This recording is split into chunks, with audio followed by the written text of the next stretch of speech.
Sa videong ibinigay sa amin ng Manila City Hall, kita kung paano nilapitan at sinaksak ng isang lalaki ang isang binatilyo. Nakatakbo pa papalayo ang binatilyo habang ang lalaki naglakad palayo habang tanga ng isang kutsilyo. Ang video ang naging susi umano para matukoy ng mga pulis ang suspect na kalaunay kusang sumuko sa Barbosa Police Station.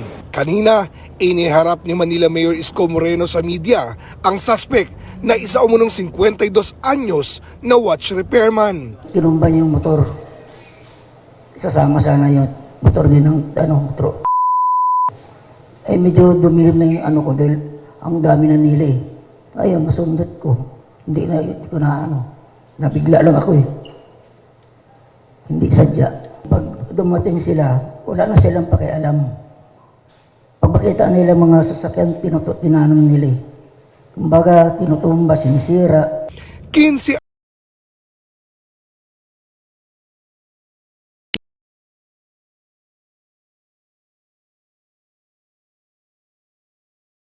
Kung ikaw po nagkasala, tapos saksakin ka nga agad, anong maramdaman ng magulang mo?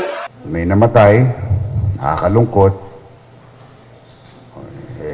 meron ding makukulong, nakakalungkot. Madalit salita, wala.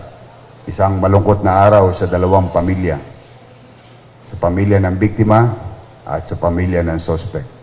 Pagtitiyak ni Mayor, patuloy ang mga ginagawang akbang para mapanagot ang mga nanggulo at mga posibleng nag-udyok ng gulo. Isa pang babae doon sa Ayala Bridge. Ngayon na kasi lumalabas yung mga video eh. Binibigyan niya ng direktiba para sunugin yung truck. Kabilang din umano sa iniimbestigahan ang isa umunong sikat na rapper at influencer. Hindi na pagkikita ngayon eh. Pero maraming mga insidente na hinikayat niya yung mga bata. Kawawa naman yung mga bata. Kita niyo yung mga magulang. Nag-iiyakan. Ayon sa pinakauling impormasyon na nakuha namin sa MPD-PIO, umabot na sa mayigit 130 ang sumailalim sa inquest. Yung mga minors naman na pumasok dun sa category ng CICL na lumabas na yung kanilang discernment at kasama sila dun sa mga na-inquest. At pag after nilang ma-inquest, dadalhin sila sa kustudiya ng DSWD at DSWD na ang magkakustody sa kanila. Muling giniit ng MPD na nasa maayos na kondisyon ang mga naaresto habang nasa kanilang pangangalaga. Ilan sa mga reklamong kinakaharap nila ay illegal assembly, direct assault, resistance and disobedience, destructive arson at disturbance of public order. Unang-una, nirerespeto natin yung karapatan ng mga nasa kustudiya natin at lalo na yung mga minor. Alam natin kung paano natin sila ina-handle.